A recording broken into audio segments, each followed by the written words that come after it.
KDB 13 ರೈತ ಪರ ಹೋರಾಟ ಸಮಿತಿಯಿಂದ ಸತತವಾಗಿ 22 ದಿನಗಳಿಂದ ಜಿಲ್ಲಾಧಿಕಾರಿಗಳ ಕಚೇರಿ ಮುಂದೆ ಅಹೋರಾತ್ರಿ ಧರಣಿಯನ್ನು ಮಾಡ್ತಾ ಇದ್ದೀವಿ. ಈ ಧರಣಿಯ ವಿಚಾರವಾಗಿ ಇವತ್ತು ನಾವು ಸ್ವಾಭಿಮಾನದ ಮೂಲ ರೈತರು ನಮ್ಮ ಹಕ್ಕಿಗಾಗಿ ಹೋರಾಟವನ್ನು ಮಾಡ್ತಾ ಇದ್ದೀವಿ.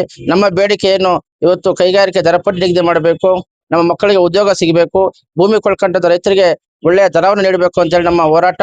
ಅದರ ಜೊತೆಯಲ್ಲಿ ಜಿಲ್ಲಾ ಮಟ್ಟದ ಸಮಸ್ಯೆಗಳು ಕೂಡ ಇಟ್ಕೊಂಡು ಹೋರಾಟವನ್ನು ಮಾಡ್ತಾ ಇದ್ವಿ.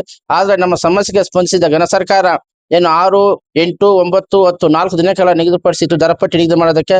ಆದ್ರೆ 6ನೇ ತಾರೀಕು 1,20,00,000 ಅರಕೇರಿ, ಕಲ್ಮು ಹೊಸೂರು, ಸಂಜೀವಪುರ ಮಾಡಿದ್ರು. 8ನೇ ತಾರೀಕು ನಡಪ್ಯಾಂಕನಹಳ್ಳಿ ಗ್ರಾಮದ ಮಾಡ್ಬೇಕಾಗಿತ್ತು. ಸಭೆ ನಡೀತಾ ಇರ್ಬೇಕಾದ್ರೆ ನಮ್ಮ ಏನು ಆ ಪಾಣಿದಾರ ಅಲ್ಲದೆ ಇರ್ತಕ್ಕಂತಹ ಪಕ್ಕದ ಜಮೀನುಗಳವರು ಮತ್ತೆ ಪಕ್ಕದ ತಾಲೂಕುಗಳವರು ಮತ್ತೆ ನಮ್ಮ ಶಿಡ್ಲಘಟ್ಟದ ಮಾಜಿ ಎಂ ರಾಜಣ್ಣವರು ಅನಗತ್ಯ ಪ್ರವೇಶ ಮಾಡಿ ಏನು ಸಭೆಯಲ್ಲಿ ಗದ್ದಲ ಮಾಡಿ ಅವರ ಒಂದು ಅನುಯಾಯಿಗಳನ್ನ ಬಿಟ್ಟು ಏಕವಚನದಲ್ಲಿ ಮಾತಾಡಿ ಸಭೆಯನ್ನ ಮುಕ್ತಾಯ ಮಾಡೋದಕ್ಕೆ ನೋಡಿದ್ರು. ಆದ್ರೂ ಕೂಡ ಸಭೆ ಯಶಸ್ವಿ ಆಯ್ತು.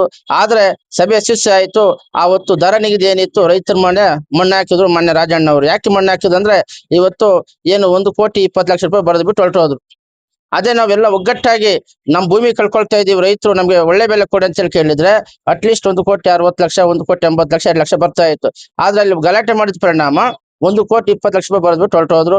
ಆದ್ರೂ ಕೂಡ ನಮ್ಮ ಸಮಿತಿಯಿಂದ ಮತ್ತೆ ಮಾನ್ಯ ವಿಶೇಷ ಭೂಸ್ವಾಧೀನಾಧಿಕಾರಿಗಳನ್ನ ಮಾತಾಡಿ ಒಂದು ಮನವಿ ಪತ್ರವನ್ನು ಕೊಟ್ಟಿದೀವಿ. ನಮ್ಗೆ ಈ ದರ ಸಾಲದು, ಒಳ್ಳೆ ದರ ನೀಡಬೇಕು ಅಂತ ಹೇಳಿ. ಮತ್ತೆ 3ನೇ ದಿವಸ 1,30,00,000 ಮಾಡಿದ್ರು. ಮತ್ತೆ 4ನೇ ದಿವಸ ಜಮಕೋಟೆ ಕ್ರಾಸ್ ರೋಡ್ ಅಂತ ಇರ್ತಕ್ಕಂಥದ್ದು 1,60,00,000, ರೋಡ್ ಒಳಗಡೆ 1,30,00,000 ಮಾಡಿದ್ದಾರೆ. ಆದ್ರೂ ಏನ್ ಇವತ್ತು 4 ದಿನಗಳಲ್ಲಿ ಸರ್ಕಾರ ಮಾಡೋ ದರ ನಿಗದಿ ಇನ್ನ ತೃಪ್ತಿಯಾಗಿಲ್ಲ. ಇನ್ನೂ ಕೂಡ ಹೆಚ್ಚಿನ ದರ ನೀಡಬೇಕು ಅಂತ ಹೇಳಿ ನಾವು ಕೋರ್ತಾ ಇದೀವಿ. ಅಷ್ಟರೊಳಗಡೆ ಏನ್ ಇವತ್ತು ಕೆಲವರು ನಮ್ಮ ರಾಜಕಾರಣಿಗಳು ಮಾಧ್ಯಮಗಳಲ್ಲಿ ಹೇಳ್ತಾ ಹೋದರೆ ನಮ್ಮ ಸಹೋದರರು 850 ಜನ ನನ್ನ ಕಡೆ ಇದ್ದಾರೆ ಅಂತ ಹೇಳ್ತಾರೆ. ಅದು ಸತ್ಯಕ್ಕೆ ದೂರವಾದ ಸಂಗತಿ. ಯಾವ ರೀತಿ 850 ಜನ ಇದ್ದಾರೆ? 850 ಜನ ಇದ್ರೆ ಜಮಕೋಟೆ ಹೋಬಳಿಯಲ್ಲಿ ಅಭಿಪ್ರಾಯ ಯಾಕೆ 44% ನಿಂತೋಯ್ತು? ಇನ್ನು 56% ಯಾರಿಗ್ ಬಂತು? 80% ಇರ್ತಕ್ಕಂಥ 44% ಯಾಕೆ ಬಂದ್ರು? ಪ್ರಶ್ನೆ ನಂಬರ್ 1. ಆಮೇಲೆ ಕೆಡಿಬಿ ಕಚೇರಿಯಲ್ಲಿ ಏನು ವಿಚಾರಣೆ ಕರೆದ್ರು. ಆವಾಗ ಎಷ್ಟು ಬಂತು? 780 ಜನ ನಾವು ಜಮೀನು ಕೊಡ್ತೀವಿ ಅಂತಕ್ಕಂಥ ಮಾತನ್ನ ಹೇಳಿ ಸಹಿಯನ್ನ ಮಾಡಿಕೊಟ್ಮೇಲೆ ಅವರು ಕೆಡಿಬಿ ಅಧಿಕಾರಿಗಳು ಮುಂದಕ್ಕೆ ಹೋದ್ರು. ಆದ್ರೆ ನೀವ್ ಯಾಕೆ ಸುಳ್ಳನ್ನು ಎಬ್ಬಿಸ್ತಾ ಇದ್ದೀರಿ 250 ಜನ ಅಂತ? ಇವತ್ತು ನಾವು ಆವತ್ತು ಹೋರಾಟ ಮಾಡಿದ್ದು ಕೈಗಾರಿಕೆನೂ ಬೇಕು, ಕೃಷಿನೂ ಬೇಕು. ಇವತ್ತು ಕೈಗಾರಿಕೆ ಕೃಷಿ ದೇಹದ 2 ಅಂಗಗಳಿದ್ದಂಗೆ ಫಲವತ್ತಾದ ಕೃಷಿಯ ನೀರಾವರಿ ಪ್ರದೇಶವನ್ನ ಕೈ ಬಿಡ್ಬೇಕಂತೇಳಿ ಹೋರಾಟ ಮಾಡ್ತಾ ಇದ್ವಿ. ಆದ್ರೆ ಸರ್ಕಾರ ಇವತ್ತು 490 550ಕ್ಕೂ ಹೆಚ್ಚು ನೀರಾವರಿ ಪ್ರದೇಶವನ್ನ ಕೈ ಬಿಟ್ಟಿದೆ. ನೀರಾವರಿ ಪ್ರದೇಶವನ್ನ ಕೈ ಬಿಡೋದ್ ನಾವು ಸ್ವಾಗತ ಕೋರ್ತೀವಿ. ಆದ್ರೆ ಯಾಕೆ ಬಿಟ್ರಿ ಅಂತ ಕೇಳಿದ್ರೆ ನಿಮ್ ಮುನ್ನಾರ ಏನು?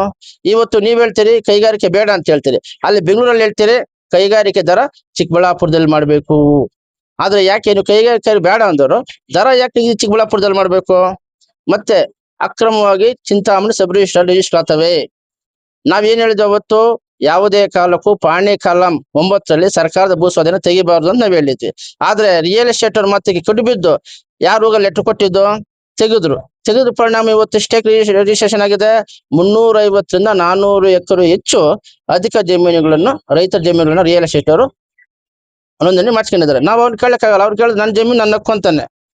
ನನ್ನ ಜಮೀನು ನನ್ನ ಹಕ್ಕು. ಇವತ್ತು ಕೆಡಿಬಿ 1 ವರ್ಷದ 2 ವರ್ಷದ ನಮ್ಗೆ ದುಡ್ಡು ಅಭಾವ ಇದೆ, ನೋಟಿಸ್ ಮಾಡಿದ್ವಿ ಅಂತ ಅವ್ರು ಹೇಳ್ತಾರೆ.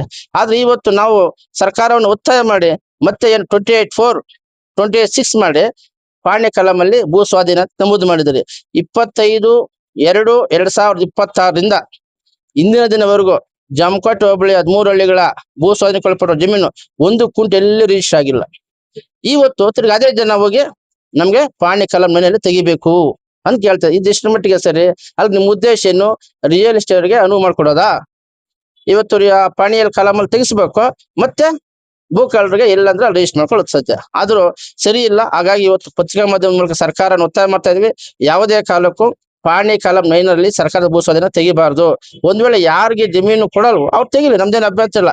ಆದ್ರೆ ಒಟ್ಟಾರೆ 2023 ತೆಗಿಬಾರ್ದು ಅನ್ನೋದಕ್ಕೆ ನೀವ್ ಯಾರು?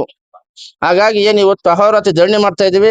ಇದುವರೆಗೂ ಕೂಡ ಮಾನ್ಯ ಜಿಲ್ಲಾಧಿಕಾರಿಗಳು ನಮ್ಮ ಕಷ್ಟದ ಪರಿಸ್ಥಿತಿಗೆ ಬರ್ಲಿಲ್ಲ, ಧರಣಿ ಸ್ಥಳಕ್ಕೆ ಬರ್ಲಿಲ್ಲ. ಮುಂದೊಂದು ದಿನ ಉಗ್ರ ಸ್ವರೂಪ ಪಡೆದಲ್ಲಿ ಏನಾದ್ರು ಅನಾಹುತಗಳಾದಲ್ಲಿ ಅದಕ್ಕೆ ಮಾನ್ಯ ಜಿಲ್ಲಾಧಿಕಾರಿಗಳು ನೇರವನ್ನ ಅಂತೇಳಿ ಮಾಧ್ಯಮ ಮೂಲಕ ಕೋರ್ತಾ ಇದ್ದೀನಿ. ನಮ್ಮ ಭೂಮಿ ನಮ್ಮ ಭೂಮಿ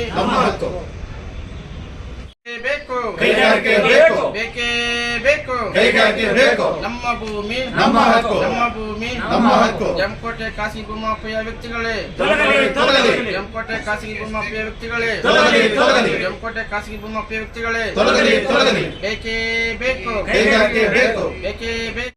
ಜೈ. ಕರ್ನಾಟಕ ರಾಜ್ಯೋತ್ಸವ ಹೋರಾಟಕ್ಕೆ ಜೈ. ಏಡಿ ಬೆರೆತ ಪರ ಹೋರಾಟಕ್ಕೆ ಜೈ. ಸ್ವಾಭಿಮಾನಿ ರೈತರ ಹೋರಾಟಕ್ಕೆ ಜೈ. ಸ್ವಾಭಿಮಾನಿ ರೈತರ ಹೋರಾಟಕ್ಕೆ ಜೈ. ಕನ್ನಡ ಪರ ಹೋರಾಟಕ್ಕೆ ಜೈ. ರೈತ ಪರ ಹೋರಾಟಕ್ಕೆ ಜೈ.